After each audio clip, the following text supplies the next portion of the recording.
नमस्कार, मी अमित काळे न्यूज डंकामध्ये आपल्या सगळ्यांचं स्वागत करतो. मित्रांनो, महाराष्ट्रामध्ये या लोकसभा निवडणुकीच्या पार्श्वभूमीवर आत्तापर्यंत 3 टप्प्यात मतदान झालेलं आहे आणि मतदान होणं बाकीसुद्धा आहे. तर या सगळ्या पार्श्वभूमीवर आज आपल्याशी चर्चा करायला या महाराष्ट्रातले एक ज्येष्ठ पत्रकार, अनेक वर्ष ज्यांनी राजकीय पत्रकारिता केली असे श्री हेमंत जोशी आज आमच्या स्टुडिओमध्ये आलेत आणि आपल्याशी ते मुक्तपणे संवाद साधणार आहेत. नमस्कार. नमस्कार. तुमचं म्हणजे आम्ही नेहमीच फेसबुकला वगैरे वाचत असतो, ब्लॉग्स तुम्ही लिहित असता, तुमचं राजकीय आणि वेगळ्या पद्धतीचं हे विश्लेषण तुम्ही करत असता आणि अगदी सखोल माहिती देण्याचा प्रयत्न किंवा काही कंगोरे जे असतात ते सर्वसाधारणपणे जे लोकांना माहिती नसतात ते सांगण्याचा तुम्ही प्रयत्न करत असता. हे सगळं जे गेल्या काही वर्षात इथे विशेषतः महाराष्ट्र हा एकूणच देशभरामध्ये महाराष्ट्र केंद्रस्थानी दिसून येतोय की जिकडे रोज काहीतरी नवीन घडामोडी घडत आहेत, रोज आरोप प्रचंड प्रमाणात होत आहेत, प्रचाराचा जो पारा आहे तो जेवढा महाराष्ट्रामध्ये तेवढा इतर राज्यात कदाचित नसेल. ते सगळं तुम्ही कशा पद्धतीने बघताय? ते सगळ्यात महत्त्वाचं म्हणजे की आतापर्यंत जो माझा अनुभव होता गेल्या 10-15-20 वर्षामधला, त्यामध्ये भारतीय जनता पक्ष आणि त्याच्याशी संलग्न जे पक्ष असायचे त्यांचं जे कॅम्पेनिंग असायचं, निवडणूक कॅम्पेनिंग किंवा निवडणुकीमध्ये त्यांची प्रचार प्रसार करण्याची जी पद्धत असायची तर ती खूप प्रभावी असायची. ती पद्धत जी असायची ती पद्धत मतदारांची, लोकांची मतं बदलवायची, एवढी ती प्रभावी असायची. आणि प्रत्येक वेळेला या पद्धतीनं भारतीय जनता पक्षाला किंवा महायुतीला यश मिळतं हे महाआघाडीच्या लक्षात आलं. आणि महाआघाडीनं यावेळेला गेल्या काही महिन्यांपासून अगदी चतुराईनं, खूप वेगळ्या पद्धतीनं किंवा त्यांनी देखील काही अनुभवी माणसं, विशेषतः सोशल मीडियाशी संबंधित जी अनुभवी माणसं असतात त्यांना हाताशी धरलं आणि त्यांनी देखील जशास तशी फाईट विशेषतः प्रचाराच्या बाबतीमध्ये दिली. आणि त्यातून काय झालं की अनेकदा गैरसमज निर्माण झाले. थोडंसं महायुतीच्या नेत्यांना, महायुतीला आपल्या या राज्यामध्ये भीती निर्माण झाली. पण तो अगदी सुरुवातीचा काळ होता. म्हणजे महायुती संपली असं मुद्दाम खोचकपणे लोक मला म्हणायचे, पण मी त्यांना ते सांगत असे की वेट अँड वॉच. नेमकं आता या गेल्या काही दिवसांमध्ये, विशेषतः अगदी पहिल्या टप्प्यात जे मतदान झालं तेव्हापासून आजतागायत किंवा याच्या पुढेही पण महायुतीच्या बाबतीमध्ये जी हवा आहे ती पूर्णतः बदलली आहे. म्हणजे नेते, महाआघाडीचे नेते त्यांनी चांगल्या पद्धतीनं महायुतीच्या नेत्यांना, महायुतीला, विशेषतः मोदी साहेबांना, देवेंद्र फडणवीसांना बदनाम करण्याचा प्रयत्न केला. त्यात ते बऱ्यापैकी यशस्वी ठरले. पण त्यांच्या या वक्तव्यावर, त्यांच्या या बोलण्यावर जनतेनं टाळ्या वाजवल्या असतील, कदाचित गर्दी केली असेल, पण त्या गर्दीचं किंवा त्या टाळ्यांचं जो परिणाम आहे तो परिणाम मात्र नेमका साधला गेलेला नाही. मतदान हे नक्की मोठ्या प्रमाणात महायुतीच्या बाजूनं झालेलं आहे. आणि जेव्हा निकाल तुमच्या हाती येतील तेव्हा महाआघाडीच्या थापा ह्या नक्की कशा पद्धतीने चुकीच्या होत्या किंवा त्यांनी कशा थापा मारल्या ते तुमच्या लक्षात येईल. आता या सगळ्या ह्याच्यात म्हणजे तुम्ही जसं म्हणाला तो प्रोपोगंडा जो आहे त्याच पद्धतीने होते. म्हणजे भाजपचा प्रचार जो आहे त्याच्यामध्ये बऱ्याच वेळेला सगळ्या योजना ज्या आपण केल्या किंवा मोदींच्या योजना ज्या आहेत, केंद्र सरकारच्या योजना आहेत त्यावर भर देण्यात आला, पण बदनामी करण्याचा प्रयत्न जो आहे तो असा झालेला नाहीये. काही वक्तव्यांवरनं राळ उठवली असेल, पण साधारणपणे महाआघाडीने तुम्ही म्हणता त्या पद्धतीने प्रचारात जोर घेतलाय, पण त्याच्यामध्ये जो बदनामीचा भाग आहे तो मोठ्या प्रमाणावर त्याच्यात दिसतो. त्याच्यामध्ये विशेषतः गुजरातमध्ये प्रकल्प नेले किंवा गद्दारीचा शिक्का डोक्यावर आहे, अशा पद्धतीचे आरोप सातत्याने त्याचा एक आपण म्हणतो तो शब्द आयकॉन करणं किंवा हे सतत होते. असं करण्यात आलंय, असं माझं सुद्धा मत आहे. नाही, आणि मला असं वाटतं हे पहिल्यांदा या निवडणुकीतच झालं असं नाही. 2014ला जेव्हा मोदी लाट तयार झाली देशभरामध्ये, त्यावेळेला सुद्धा काँग्रेस पक्षाकडनं असाच एक बदनामी करणं, खोटं नाटक काहीतरी पसरवणं, हे 2014ला पण केलेलं होतं, 2019ला पण केलेलं होतं. पण या दोन्ही निवडणुकीमध्ये हे काही नाणं चाललं नाही. गर्दीत खोटा नाणं चालत नाही म्हणतात, तसं ते या दोन निवडणुकीत दिसलं. मग तरी या निवडणुकीत त्यांनी पुन्हा हे करण्याचा प्रकार का केला? तर हे काँग्रेसच्या किंवा या महाविकास आघाडी किंवा ते इंडी गठबंधन जे झाले त्यांच्या हे लक्षात आलं नसेल का? नाही, मी विशेषतः आपल्या या राज्याच्या बाबतीमध्ये जर बोलायचं झालं तर मला असं वाटतं की यात काँग्रेसच्या जे इथले जी काँग्रेसची यंत्रणा होती ती फारशी प्रभावी नव्हती. पण काँग्रेसला मदत करणारी जी विशेषतः शरद पवार राष्ट्रवादीची आणि उद्धव ठाकरे शिवसेनेची जी यंत्रणा होती ना, ती त्यांच्या पाठीशी उभी राहिली. आणि त्या तिघांनी एकत्र येऊन, कारण शरद पवार आणि उद्धव ठाकरे यांच्या पक्षांना नेमकं कॅम्पेनिंग कसं करायचं हे माहिती आहे. बरोबर आहे, त्यांनी कॅम्पेनिंग केलं, सभा घेतल्या, रॅलीज काढल्या. एकेका मतदारसंघात उद्धव ठाकरेंनी 3-3 सभा केलेल्या आहेत, आपण बघितलेल्या आहेत. तर मला म्हणायचा मुद्दा आहे की त्यांनी जो लोकांच्या पुढं प्रचार करताना जे मुद्दे मांडले, म्हणजे भारतीय जनता पक्षाने जे मुद्दे मांडले ते काय मांडले? गेल्या 10 वर्षामध्ये आम्ही ह्या प्रभावी योजना राबवल्या, 25 कोटी लोक दारिद्र्य रेषेच्या वरती आले, अर्थव्यवस्था 5 नंबरवरती आली, अनेक उत्पादनं आपण इथं देशामध्ये सुरू करू शकलो, निर्यात करायला लागलो, आयात आपली थांबली वगैरे, अशा ज्या गोष्टी होत्या हे ते प्रभावीपणे मांडतायत. बँकेत खाती उघडली लोकांची, शेतकऱ्यांना जो सन्मान निधी दिला तो दिला. यांच्याकडून काय मुद्दे मांडले गेले आणि त्याचा परिणाम लोकांच्यावर काय होणार आहे? आधी काय व्हायचं की जेव्हा केव्हा विशेषतः पाश्चिमात्य देशांमध्ये मी जात असे ना, तर तेव्हा भारतीयांकडे बघण्याचा दृष्टिकोन फारसा काही असा आदराचा नसायचा, कौतुकाचा नसायचा. पण आता तो दृष्टिकोन बदलला आहे. आणि सगळ्यात महत्त्वाचं म्हणजे की एखादा खेड्यातला माणूस जसा शहरात आल्यानंतर उंच इमारतीकडे असा मान वर करून बघत राहतो कौतुकानं, तेच नेमकं भारतीयांचं व्हायचं आधी. की जेव्हा केव्हा भारतीय परदेशात जायचे, अगदी शेजारच्या दुबईत जायचे किंवा सिंगापूरला जायचे, अमेरिकेत जायचे, कुठेही पण ते जिथे जात असतील तिथे ते या खेडूतासारखे कौतुकानं बघायचे. तुम्हाला आश्चर्य वाटेल की आता भारतीयांमध्ये आणि परदेशातल्या, म्हणजे कुठलाही तो देश असेल, पाश्चिमात्य देश असेल, अगदी युरोप कंट्रीज असतील, अमेरिका असेल, जपान असेल, सिंगापूर असेल, दुबई असेल, कुठल्याही देशांमध्ये आपण गेल्यानंतर त्यांच्यात आणि आपल्या राहणीमानामध्ये, विचारसरणीत किंवा त्यांच्या आपल्या लाईफस्टाईलमध्ये, त्यांचं जे स्टँडर्ड ऑफ लिव्हिंग असायचं त्यामध्ये कुठलाही फारसा फरक राहिलेला नाही. आता आपल्याला त्याचं अजिबात कौतुक वाटत नाही. आणि मला असं वाटते की हा तो बदललेला भारत देश आहे. साहेब, हे कठीण आहे, हे सोपं नव्हतं.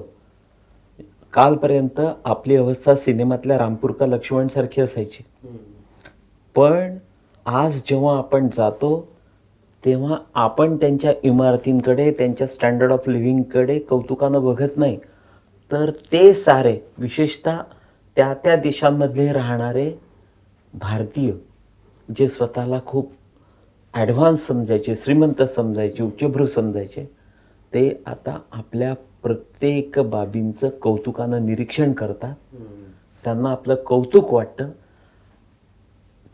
किंबहुना आता ज्या पद्धतीनं आपल्याकडले रस्ते असतील, आपल्याकडे कार्स असतील, आपण ज्या घरात राहतो, जे कपडे घालतो, ज्या पद्धतीचं जेवण करतो, त्यांच्या आणि आपल्या राहणीमानामध्ये कुठेही फरक नाही. पण या निवडणुकीमध्ये तुम्ही म्हणताय, थोडं थांबवतो तुम्हाला, हो. की रस्ते म्हणजे विकास नाही, हो, केवळ रस्ते केले नाही, म्हणजे कुठलाही तो विकास नाही हो, तुम्ही नाही. स्थानिक पातळीवरचे जे मुद्दे आहेत, मग तो गॅस असेल महिलांसाठी, पेट्रोल असेल, महागाई असेल, हे सगळे विषय काँग्रेस आघाडीकडनं, महाआघाडीकडनं या निवडणुकीमध्ये कॅम्पेनिंगमध्ये वापरले गेले. याचा परिणाम काय होईल असं वाटतंय तुम्हाला? अहो, ते चुकीचं आहे. तुम्ही मला एक सांगा, पुन्हा तेच की परदेशात गेल्यानंतर आम्ही तिथलं ती सोलर सिस्टीम बघत होतो कौतुकाने. हो, आता आपल्या भारतामध्ये जिथे तिथे सोलर सिस्टीम बघायला मिळते. आत्ताच तुम्ही मला वाटतं फक्त जपानचं केवळ पण रस्ते एक नाही, तुलना आहे. हा, तुम्ही जपान केवळ देशात रस्तेच नाही, तुम्ही शिक्षण बघा, आपलं कुठल्याही भाषेवरचं प्रभुत्व बघा, आता आपल्याकडचा विद्यार्थी जेव्हा परदेशात जातो किंवा आपल्याकडचा कोणी जातो, तो नौखा वाटत नाही, तो तिथे बावचळून जात नाही, तो तिथे खेडूत म्हणून असं कुठला तरी गावंढळ तरुण आलेला आहे असं वाटत नाही. आपली चौफेर प्रगती झाली आहे. तुम्ही विनाकारण फक्त त्या रस्त्यांविषयी बोलत राहता. कुठलाही विषय घ्या, कुठलाही, तुम्ही साधे जेवणापासून तुमच्या दैनंदिन लाईफस्टाईल पासून तुम्ही केलेली जी गरिबीवर मात आहे त्यात म्हणजे प्रत्येक ठिकाणी. बरं, हा बदल केवळ शहरांमधून झाला असं नाही, तुम्ही खेड्यापाड्यात जा. मग या निवडणुकीमध्ये आतापर्यंत आपण बघितलं, आता फार काय फरक नाही, 1-2% फरक आहे. यावेळेला मतदान कमी झालंय. ते मतदान कमी होण्याची किती कमी काय झालं? कारण? ते फार नाही झालं ते, नाही. पण त्याची कारण काय? किंवा मतदान कमी झालं नाही, हा पण काही एक- भागामध्ये थोडस असं फ्रस्ट्रेशन एखाद्या उमेदवारामुळे येऊ शकतं, परंतु असं फारसं काही मतदान कमी झालेलं नाही. काही ठिकाणी उदातानामुळे होऊ शकतं, काही ठिकाणी माणसं सहलीला निघून जातात, पण मतदान फार कमी झालं किंवा माणसं फ्रस्ट्रेट आहेत किंवा महायुतीला, भारतीय जनता पक्षाला कंटाळले आहेत, मोदींचं नेतृत्व त्यांना आता आवडत नाही, असं अजिबात नाही. तुम्ही जे म्हणालात जसं की कौतुक आता लोकांना आहे, म्हणजे परदेशात गेलो आपण की त्याबद्दल कौतुक असतं तिकडच्या लोकांनाही आपलं असतं आणि आपले लोक आता बावचळून जात महेश, नाहीत मी तिकडे. तुम्हाला सांगतो की जेव्हा केव्हा तुम्ही परदेशात गेल्यानंतर तुम्ही कुठल्याही भारतीयाशी गप्पा मारा किंवा तिथल्या कुठल्याही माणसाशी गप्पा मारा, त्यांच्या बोलण्यात जगातल्या इतर कुठल्याही देशांची चर्चा नसते. त्यांचा महत्वाचा विषय, कौतुकाचा विषय फक्त आणि फक्त नरेंद्र मोदी आणि एकंदर भारतानं साधलेली प्रगती हा विषय असतो. आणि आपल्या या राज्याचा जर विषय निघाला तर ते फडणवीसांकडे फार वेगळ्या पद्धतीनं, फार कौतुकानं बघतात. ही निवडणूक म्हणजे महाराष्ट्रापुरती बोलायचं झालं तर देवेंद्र फडणवीसांनी मारून नेली असं आता 3% वाटतं. साहेब, मी फडणवीसांच्या प्रत्येक सभांचं दररोज, म्हणजे मी दिवसभरामध्ये त्यांच्या साधारणतः कुठे सभा होणार आहेत, काय होणार आहे, त्याचा आदल्या दिवशी मी माहिती घेतो. दुसऱ्या दिवशी माझी अगदी बारीक नजर असते. मी तुम्हाला सांगतो की एखाद्या हिरोसारखं त्यांच्याबद्दल कौतुक असतं आणि फडणवीसही त्या पद्धतीनं सगळ्यांशी बोलत असतात. पण जे अगदी काल मला त्या शिरूरमधून नाना पोटे यांचा फोन आला होता. आता नाना पोटे हे तिथले संघाचे कार्यकर्ते आहेत आणि त्यांनी मला सांगितलं की जेव्हा देवेंद्र केवळ 7व्या-8व्या वर्गामध्ये होते तेव्हा ते कधीतरी नागपूरला त्यांच्या घरी जेवायला गेले होते. अच्छा. येथे आल्यानंतर आता अर्थातच त्या शिरूरला जेव्हा देवेंद्रजी गेले तेव्हा आता देवेंद्रजी खूप मोठे झाले आहेत, नाना पोटे थकलेले, त्यांना असं वाटलं की देवेंद्रजी आपल्याशी बोलतील का, तर त्यांनी सहज त्यांच्याकडे चिठ्ठी पाठवली आणि देवेंद्रजींनी नाना पोटेंना त्यांच्या सगळ्या आठवणी जशाच्या तशा सांगितल्या. Devendra is the man of word. त्यांनी जर अमुक पद्धतीनं सांगितलं की मला हे पूर्ण करायचं आहे तर ते पूर्ण करतात. अत्यंत महत्त्वाचं म्हणजे ज्या पद्धतीनं फडणवीसांनी समृद्धी महामार्ग पूर्ण केला, रेकॉर्ड ब्रेकच काम आहे. म्हणजे हो, म्हणजे मी तुम्हाला अनपेक्षितरित्या सांगतो पूर्ण की झालेलं काम. बघा, एक लक्षात घ्या की पुणे मुंबई प्रगती अजिबात नव्हती. पुण्यावरून मुंबईला यायला किंवा मुंबईतनं पुण्याला जायला 7-8 तास लागायचे. बरोबर. पश्चिम महाराष्ट्राचा तर प्रश्नच नव्हता, कारण पुढे काही रोड्स डेव्हलप झालेले नव्हते. जेव्हा मुंबई पुणे हा महामार्ग तयार झाला आणि पुढे तो कोल्हापूर बेळगावपर्यंत वाढला, पश्चिम महाराष्ट्र झपाट्यानं वाढला. साहेब, माझं वाक्य लिहून ठेवा, पुढल्या 10 वर्षामध्ये विदर्भ आणि मराठवाड्याचा विकास पश्चिम महाराष्ट्र पुणे पद्धतीनं 100% होणार आहे. आणि अत्यंत महत्त्वाचं की लोकांना ही सारी चौफेर प्रगती आपल्या राज्यातली पण दिसते आहे. त्यांना स्वतःचं वाढलेलं स्टँडर्ड ऑफ लिव्हिंग त्याची जाणीव आहे. त्यांना हे नेमकं माहिती आहे की आपण आधी काय होतो आणि आज काय आहोत. त्यामुळे मतदार जो असतो तो नेत्यांचा ऐकून घेतो, त्यांच्या भाषणाला जातो. काही नेत्यांची भाषणं त्याला आवडतात किंवा त्याला चिकित्सक आहे. आपला महाराष्ट्रातला जो मतदार आहे तो चिकित्सक आहे. त्याला नेमकं जाणून घ्यायचं असतं की काय सुरू आहे, काय नाही, कोणत्या पद्धतीने हे आहे. परंतु त्याचा जो कल आहे तो महायुतीकडे आहे. आणि कुठलंही म्हणजे मी तर तुम्हाला आत्ता या ठिकाणी जे सांगतो तेच घडणार आहे. म्हणजे उज्ज्वल निकम निवडून आले हे मी तुम्हाला आजच सांगतो. किंवा बोरिवलीमध्ये भारतीय काय कारण वाटतं तुम्हाला? नाही, याला आता उज्ज्वल निकम यांच्या बाबतीमध्ये बोलायचं झालं तर तुम्ही फक्त जुहू चौपाटीला सकाळी फिरायला या. तिथे संपूर्ण 90% दररोज न चुकता 90% हिंदुत्वाचं वातावरण असतं. अच्छा. तिथे वेगवेगळे सगळे कार्यक्रम त्याच दृष्टीने घेतले जातात आणि त्या कार्यक्रम ऑर्गनाईज करणारे कोणीही संघाशी किंवा भारतीय जनता पक्षाशी संबंधित नसतात. ते सारेच्या सारे अतिश्रीमंत लोक आहेत. त्यात काही बायका आहेत, पण त्यांचं साऱ्यांचं प्रेम हिंदुत्व आहे. अच्छा. त्यांचा नेता मोदी आहे आणि ते त्या पद्धतीनं कॅम्पेनिंग करत असतात. ज्याच्या म्हणजे त्याच्या राजकारणाशी त्यांचा काही काही संबंध नाहीये. नसतो. त्या आपणून कॅम्पेनिंग करत असतात. तुम्हाला अमित साटम तर यावर कितीतरी उदाहरणं सांगते. आणि त्याच दुसरं काय झालं की मला हे कळत नाही की काँग्रेसने तिथे उमेदवार देण्याची घाई का केली.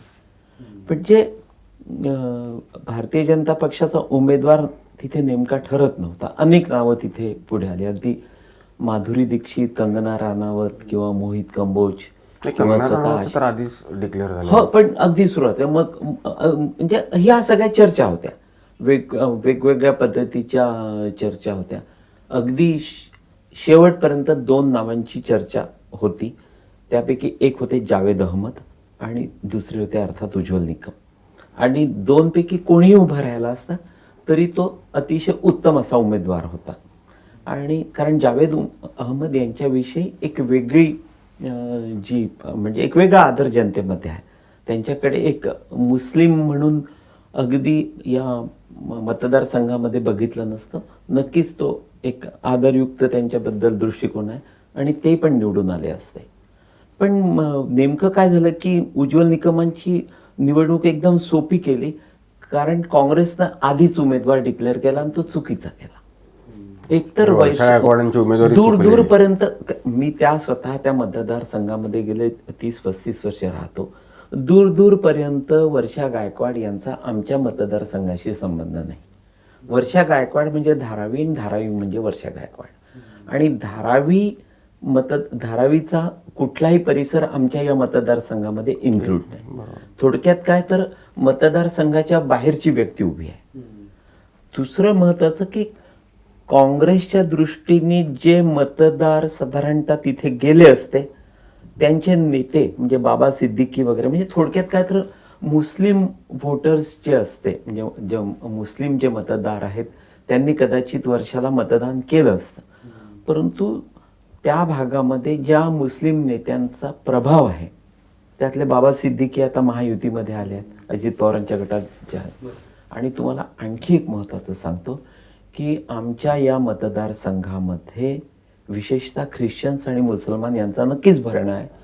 आणि त्या दोन्ही जमातींमध्ये दोन्हीकडे आशिष शेलार यांचा खूप मोठा प्रभाव आहे. दक्षिण मुंबईतलं काय वाटतं तुम्हाला? म्हणजे तिकडे जे आता अरविंद सावंत हे पहिले थेट जाहीरच झाले, त्यानंतर आता यामिनी जाधव यांचं नाव आलेलं आहे. आता यामिनी जाधवच्या बाबतीमध्ये असं आहे की यामिनी जाधव यांची निवडणूक स्वतः एकनाथ शिंदे यांनी आपली निवडणूक म्हणून हातात घेतलेली आहे. म्हणजे किंबहुना यामिनी जाधव यांनी एकनाथजींना तेच सांगितलं होतं की तुम्ही माझ्या पाठीशी अगदी ठामपणे सतत उभे राहाल तरच मला हे सगळं फाईट देणं शक्य आहे. आणि एकनाथ शिंदे शब्द पाळत आहेत. म्हणजे एकनाथ शिंदेचं या दिवसामध्ये जेवढं श्रीकांतच्या मतदारसंघाकडे लक्ष नाही, त्यापेक्षा कितीतरी अधिक पटीनं विशेषतः ते किंवा देवरा आणि अर्थात इतरही महायुतीचे जे नेते आहेत ते तर लक्ष घालत आहेत. पण कारण देवरांना त्या भागातला अभ्यास आहे. मंगल प्रभात लोढांची फार मोठी त्याच्यावर हे. आत्तापर्यंत जे 3 टप्प्यात मतदान झालं, आता मुंबईचा कुठलाच मतदारसंघ आत्तापर्यंत झालेला नाही, पुढच्या टप्प्यात त्या निवडणुका होणार आहेत. विदर्भ, आता तुम्ही, मी चुकत नसेल तर तुम्ही मुळात विदर्भातून येता, तर आत्तापर्यंत ज्या निवडणुका विदर्भातल्या झालेल्या आहेत तर तिथले रिझल्ट काय अपेक्षित आहेत तुम्हाला? विशेषतः सुधीर मुनगंटीवारांचा मतदारसंघ असेल. सुधीर मुनगंटीवारांच्या बाबतीमध्ये सुरुवातीला असं थोडंसं म्हणजे धानोरकरबाईंनी ज्या पद्धतीने वातावरण निर्मिती केली होती आणि विदर्भामध्ये काय होतं की जातीचं समीकरणाची अफवा खूप पसरवल्या जाते की कुणबी इकडे मतदान करणार आहेत, माळी तिकडे मतदान करणार आहेत, अमुक तिकडे मतदान करणार आहेत. परंतु ते पूर्वीसारखं राहिलेलं नाही. विदर्भातल्या साऱ्या मतदारांना आता हिंदुत्व आवडतं.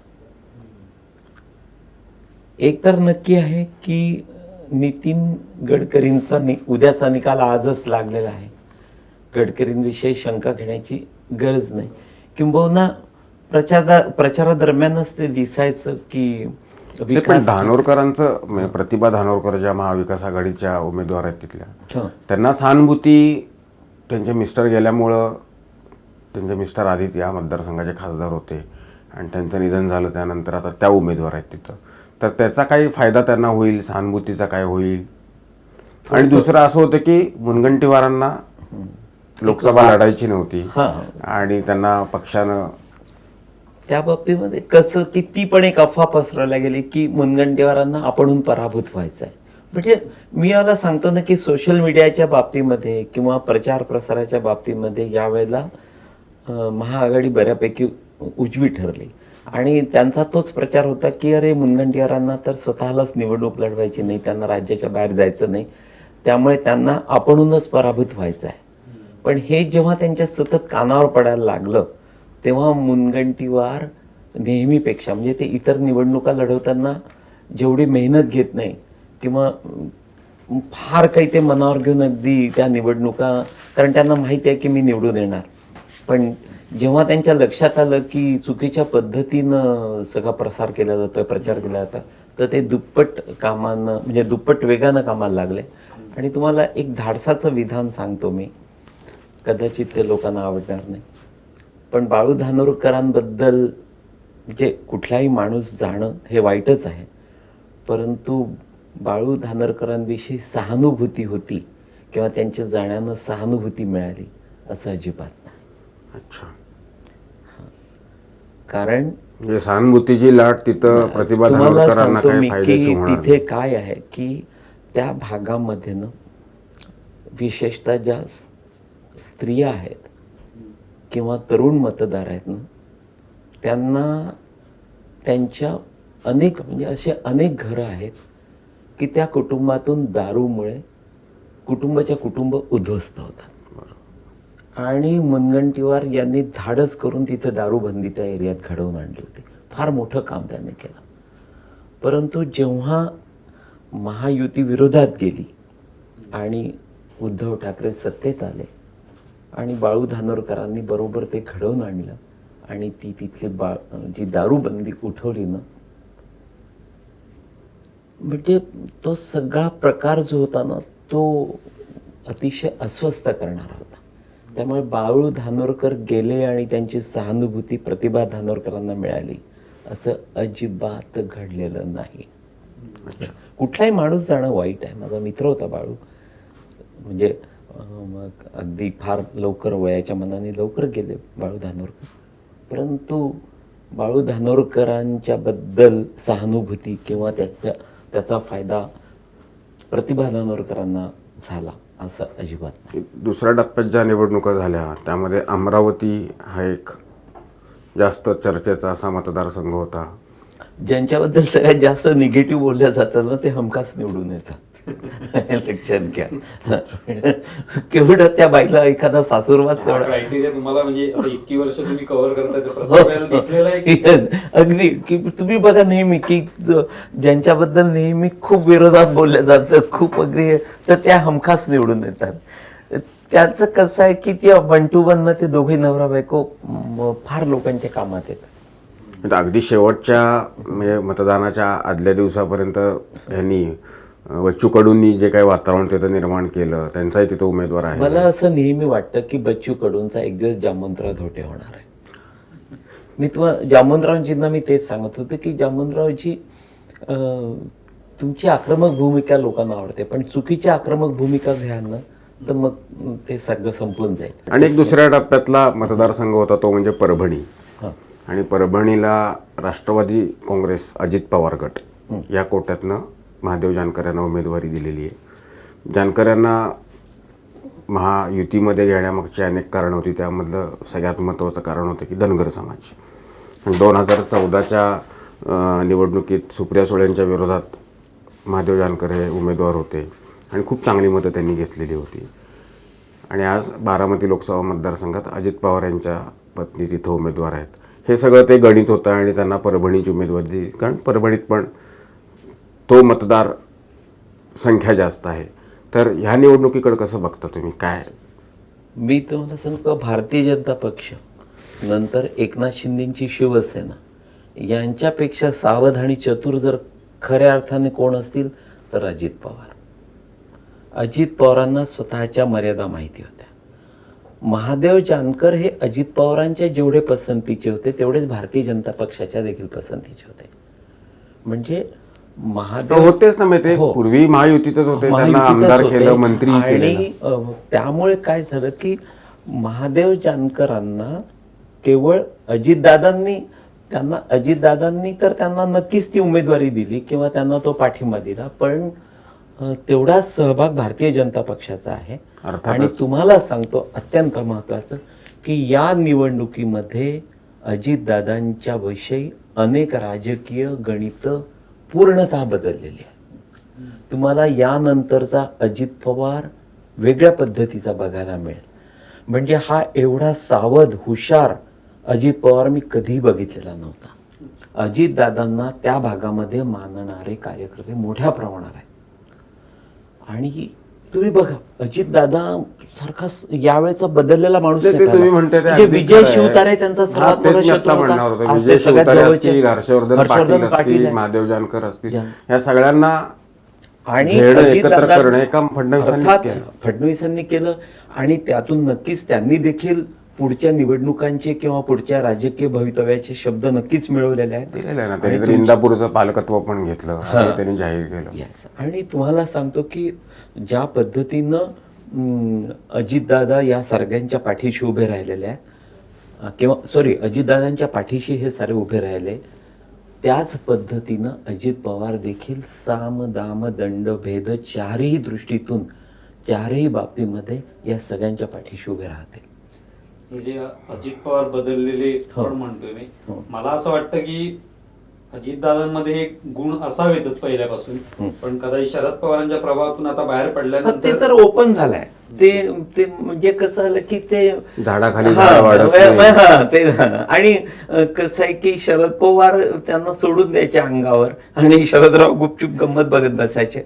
त्यातून काय झालं की उगाच म्हणजे विशेषतः शिवतारेंच्या बाबतीमध्ये किंवा हर्षवर्धन पाटलांच्या बाबतीमध्ये नेमकं तेच घडलं की म्हणजे ते जे म्हणतात की मला कायम विलन करण्यात आलं, मग ते खरं आहे. फॅक्टच आहे ती, फॅक्ट आहे ती. आम्ही जी तुम्ही सांगलीचे आहात हा. आणि सांगलीचा मतदारसंघ जो आहे त्याच्याविषयी तर प्रचंड चर्चा झाली, मी उमेदवार देण्यापासून हो. ते सगळ्या ह्याच्यात त्याविषयी आपल्याला नाही, आता तेच तिसऱ्या टप्प्यामध्ये जे मतदान झालं त्यामध्ये बहुतांश मतदारसंघ हे पश्चिम महाराष्ट्रातले आणि 2 मराठवाड्यातले आहेत. हो. तर पश्चिम महाराष्ट्रात शरद पवारांना विरोधक असं म्हणतात की हे 3.5 जिल्ह्यांचे नेते आहेत. म्हणजे सांगली, सातारा, कोल्हापूर, पुणे ह्या 2-4 जिल्ह्यांचेच नेते आहेत शरद पवार. आणि तसं बघायला गेलं तर शरद पवारांचा काही ना काही या भागावर प्रभाव आहे, हे कोण नाकारू शकत नाही. विरोधकही नाकारत नाहीत. कारण ती साखर कारखानदारी असेल, शिक्षण संस्था असतील किंवा या सगळ्या ऊसपट्टा आहे हा सगळा, तर ह्या सगळ्या राजकीय आत्ता जे काही गोंधळ निर्माण झाला आहे ह्याचा परिणाम ह्या 2-4 मतदारसंघांवर काय दिसेल आपल्याला? कारण सांगली लोकसभा मतदारसंघाची जी चर्चा झाली ती मुळात उमेदवारीवरून झाली. महाविकास आघाडीने तिथं उमेदवारच चुकीचा दिला. तो चंद्रहार पाटील डबल महाराष्ट्र केसरी पैलवान, त्यांचा आणि तसा राजकारणाशी फारसा काही संबंध नाही. कधीतरी ते 10-12 वर्षापूर्वी एकदा जिल्हा परिषदेला निवडून आलेले, त्यानंतर काही ते कुठं फार सक्रिय दिसले नाहीत. आणि महाविकास आघाडीने त्यांना शिवसेनेची उमेदवारी दिली, उद्धव ठाकरे गटाची.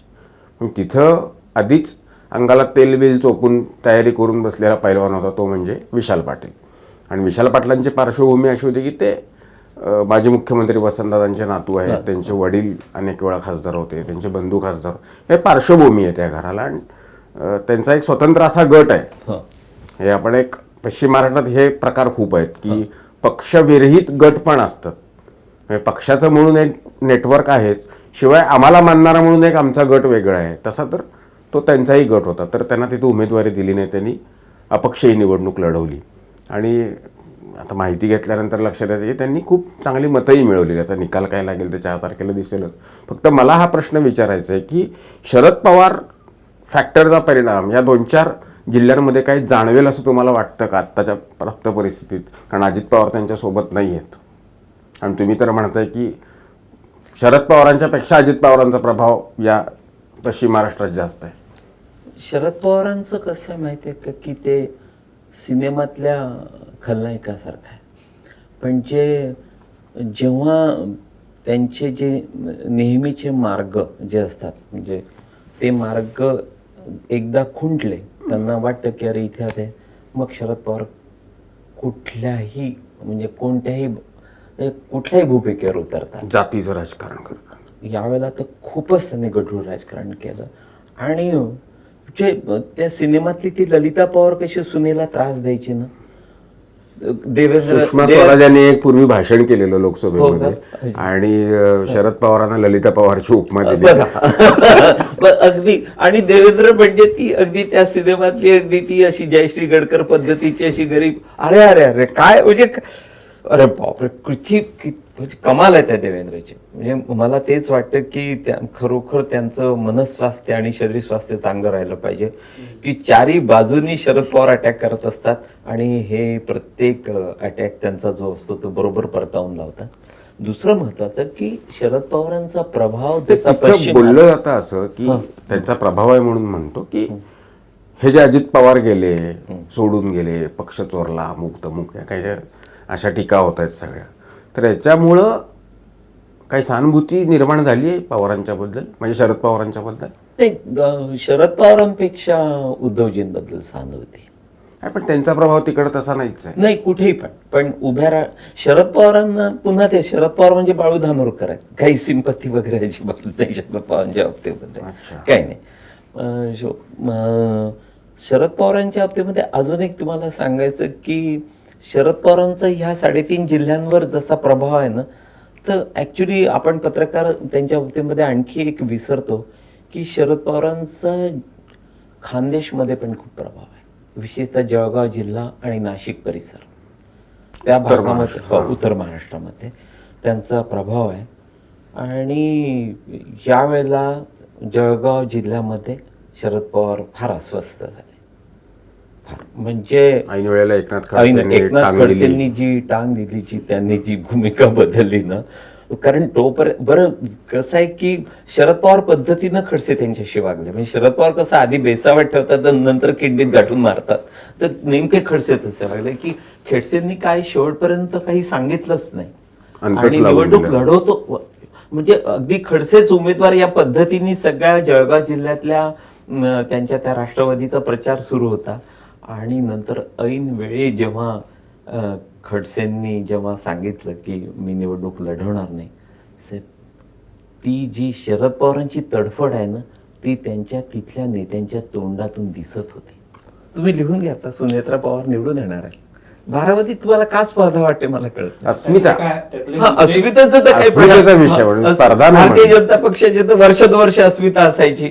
मग काय, त्यांचं डिपॉझिट जप्त व्हायचं ना सुरुवातीला, मग ते अस्मितेसाठी लढायचे. अस्मितेसाठी लढायला काय लागतं? बारामतीतले कोणते विषय वाटतो, म्हणजे माझ्या दृष्टीने एकतर हे जे सगळे शरद पवारांच्या बाजूने अजित पवारांचे बंधू म्हणा किंवा सगळे नातेवाईक उभे राहिलेले आहेत, हं. ते उभे राहिल्यानंतर मी पहिल्यांदाच ते राजकारणामध्ये कधी यापूर्वी दिसले नाहीत, पण अजित पवारांच्या विरोधात आता ते बोलताना दिसून येत. पण ते बरं झालं. अजित पवारांना नेमकं आपण आयुष्यात कुठे चुकलो हे लक्षात आलं. त्यामुळे मी तुम्हाला सांगतो लाईन की clear cut बदललेले झाली अजित पवार, त्यांची. हां. त्यांना ते कळलं की अरे आपण नेमकं म्हणजे आपला भाऊ असेल, आपली बहिणी असेल किंवा रोहित असेल, ते सगळे बरं झालं या निवडणुकीच्या निमित्तानं सगळं बाहेर हो, आलं. अगदी बाहेर आलं. आणि नेमकं त्यांच्या लक्षात आलं की आपण कुठे चुकतो, लोकांना आपलं काय आवडत नाही. नाहीतर तो असा उत्तम नेता आहे ना. सुप्रिया सुळेंचा बाहेर संबंध आला, परंतु सुनेत्रा पवारांचा संबंध बाहेर आलेला नाही. पण त्या बारामती लोकसभा मतदारसंघामध्ये सुप्रियापेक्षा जास्त पॉप्युलर आहेत. हो, पण त्यांचं त्या काम खूप आहे छान ना. स्वभावाचे ते पण आणि आहेत. त्यांचं मोकळे काम आहेत नाहीये. एकदम. ते जरी मीडियात कुठं नाही. येत नसल्या, ते दिसत नसलं तरी गाव लेवलवर त्यांना त्यांचं काम आहे. तेच त्यांना कदाचित मीडियात आलो किंवा पुढे पुढे केलं तर अजितदादांना आवडेल का उगाच. आणि त्यांनी स्वच्छता अभियानामध्ये खूप चांगलं काम केलं. खूप छान काम करतात. सगळ्यांशी चांगलं बोलणं, बसणं, उठणं, प्रत्येकाच्या कार्यक्रमात जाणं, त्याच ते सगळं सांभाळतात ना. आणि त्यांचं व्यक्तिमत्व मतदारांना जास्त कोल्हापूरच्या लढतीकडे कसं बघताय तुम्ही? शाहू महाराज आणि विद्यमान खासदार संजय मंडलिक. तिथे पण जोरात फाईट आहे. तिथे पण जी फाईट आहे ती जोरात आहे. पण शेवटी कसं असतं की त्या भागामध्ये ही जी तुमची महायुती आहे, तर महायुतीचाही प्रभाव तर आहेच. एकंदरीत आतापर्यंत झालेल्या 3 टप्प्यातल्या निवडणुकांबद्दल आपण बोललो. आता होणारा जो MMR मुंबई MMR भाग आहे सगळा, ठाणे आणि मुंबई आहे सगळा, या मतदारसंघांच्याकडे कसं बघताय तुम्ही? म्हणजे बोरिवली बोलूच नका, कारण हा भाजपचा गड आहे आणि पियुष गोयल सर्वाधिक मतांना निवडून येतील हे तर आता स्पष्टच आहे. पण जसं मी तुम्हाला उत्तर सांगितलं पश्चिम ना की ती वर्षा गायकवाड विरुद्ध उज्ज्वल निकम अशी ती निवडणूक नाहीये, तर ती आशिष शेलार विरुद्ध वर्षा गायकवाडाची निवडणूक आहे. आणि तशीच निवडणूक असते. इव्हन पूनम महाजन पण जेव्हा उभ्या असायच्या ना, तेव्हा आशिषला ते अख्खा पूर्ण लोकसभा मतदारसंघ अंगावर घ्यायची सवयच आहे. पण आशिष एक लक्षात येते की इकडं गोपाळ शेट्टींचं तिकीट पक्षानं कापलं आणि पियुष गोयलांनी इथं तिकीट दिलं. अर्थात आता पण नाराजी तर गोपाळ शेट्टींनी कुठे अशी म्हणजे ठीक आहे, आता कोणालाही असं आहे नाही, तिकीट नाकारल्यानंतर नाराजी असणं हे स्वाभाविक आहे. पण आज ते पियुष गोयलांच्या प्रचारात दिसत आहेत, तशा पूनम महाजन उज्ज्वल निकमांच्या प्रचारात तुम्हाला वाटते दिसत? नाही, पण पूनम महाजनांचं तसेही ते आधी दिसत नव्हते. पूनम महाजनांचं मला म्हणूनच त्यांचं तिकीट कापलं का? ते आधीच कुठं दिसत नव्हत्या. ऍक्च्युली मला असं खरं माझ्या मित्राची मुलगी आहे, पण त्या काही व्यक्तिगत अडचणींमध्ये जास्त असाव्यात असं मला वाटतं. मी म्हणजे उद्धव ठाकरेंची सहानुभूती त्यांच्याबद्दल काय दिसतीये, जाणवतीये? मला मुंबईत नाही फारशी वाटत. मुंबई बाहेर, कारण मुंबईकरांना उद्धव ठाकरे कळलेले आहे. पण बाहेर थोडस जर ग्रामीण भागामध्ये काही परिणाम झाला असेल तर, पण फक्त एकट्या उद्धव यांचाच, त्याच्यामध्ये शरद पवारांना वगैरे हे नाही आहे.